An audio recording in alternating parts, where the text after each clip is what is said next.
রিয়াদ ভাই, আপনার কাছে ছোট্ট করে জানতে চাই যে বার্মিংহাম থেকে শুধু পর্তুগাল পর্যন্ত আপনি বাংলাদেশিদের খুঁজে গিয়েছেন। প্রায় 50,000 বাঙালি আপনার পর্তুগালে বসবাস করছেন এবং এর মধ্যে অধিকাংশই হচ্ছেন বৈধ কাগজপত্রহীন। আর আমরা আসলে বিভিন্ন ক্যাটাগরি দিচ্ছি এখানে। আপনারা দেখবেন যে সেখানে আপনার ন্যাশনাল ক্রিকেট টিমে বাংলাদেশের একটি ছেলে খেলে, আমরা তাকে খুঁজে নিয়ে এসে তাকে দিচ্ছি। আপনারা হয়তো অনেকেই জানেন যে পুরো পর্তুগালের মধ্যে মাত্র 2000 লোক থাকে পর্তুগালের শহর আছে। সেই শহরে কিন্তু বাঙালিরা শহীদ মিনার স্থাপন করেছে। সেই শহরে কিন্তু একজন বাঙালি কাউন্সিলর রয়েছেন এবং আরেকটি জায়গা রয়েছে, সেই জায়গায় আপনার কৃষিক্ষেত্রে কয়েক হাজার বাঙালি, একজন কৃষকের মাধ্যমে বাঙালি কৃষক তিনি জায়গা নিয়ে ক্রয় করে সেখানে কৃষিকাজ করছেন। মানে এরকম বিভিন্ন ক্যাটাগরিতে যারা কাজ করে তাদেরকে আমরা মূলত আমরা সমাহার করছি। আসসালামু আলাইকুম প্রিয় দর্শক, আপনাদের জন্য চমৎকার একটি নিউজ নিয়ে এসেছি। আপনারা জানেন যে ব্রিটেনে বাংলাদেশি কমিউনিটি যেভাবে এগিয়ে যাচ্ছে, ইউরোপের বিভিন্ন দেশেও একইভাবে বাংলাদেশি কমিউনিটি এগিয়ে যাচ্ছে এবং সেই ক্ষেত্রে মিডিয়া একটি গুরুত্বপূর্ণ ভূমিকা পালন করছে। আজকে আমি যার সাথে দাঁড়িয়ে আছি তিনি হচ্ছেন আমাদের রিয়াদ ভাই, যাকে আমরা চিনি একজন মিডিয়া কর্মী হিসাবে।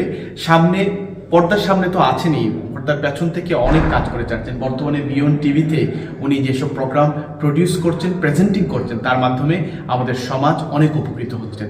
রিয়াদ ভাই, আপনার কাছে ছোট্ট করে জানতে চাই যে বার্মিংহাম থেকে শুধু পর্তুগাল পর্যন্ত আপনি বাংলাদেশিদের খুঁজে গিয়েছেন, সেটা কেন এবং কতটুকু সাকসেসফুল হবে বলে আপনি মনে করছেন? সেখানে বাংলাদেশি কমিউনিটি কেমন আছে, ছোট্ট করে আমাদের দর্শকের উদ্দেশ্যে যদি বলেন।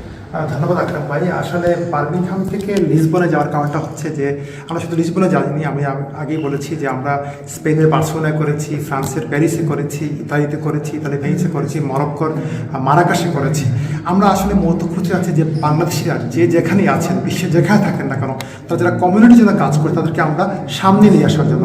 আপনি অবশ্যই এটা অনেকে জানেন বা আপনি জানেন যে কমিউনিটির জন্য কাজ করে তারা কিন্তু আসলে সুনামের জন্য কাজ করে না, কোনো প্রাপ্তির জন্য কাজ করে না, তারা কমিউনিটির জন্য কাজ করে। কিন্তু আমরা তাদেরকে নিয়ে এসে বলতে চাই ইয়েস, তিনি কমিউনিটির জন্য কাজ করছেন এবং এটা দেখে তাদের পরবর্তী যে প্রজন্ম আছে তারা উৎসাহিত হবে। মূলত এই কারণে আমরা কাজগুলো করছি। দর্শকদের শুধু একটু জানতে চাই যে কবে আপনার প্রোগ্রামটি হচ্ছে এবং পর্তুগালের কোন জায়গাতে প্রোগ্রামটি, এবং সেখানে যদি কেউ অংশগ্রহণ করতে চায় সেটা সম্ভব আছে কিনা?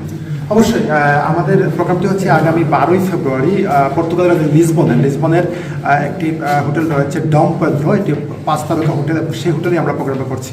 এবং ইতিমধ্যে ইংল্যান্ড থেকে প্রায় 200 ব্রিটিশ বাঙালি কিন্তু আমাদের সঙ্গে যাচ্ছেন। ইতিমধ্যে তারা কনফার্ম করেছেন, কমিউনিটির হাই লেভেলে প্রেস ক্লাবের অনেকেই আছেন, আপনিও যাচ্ছেন এবং অনেকেই আছেন।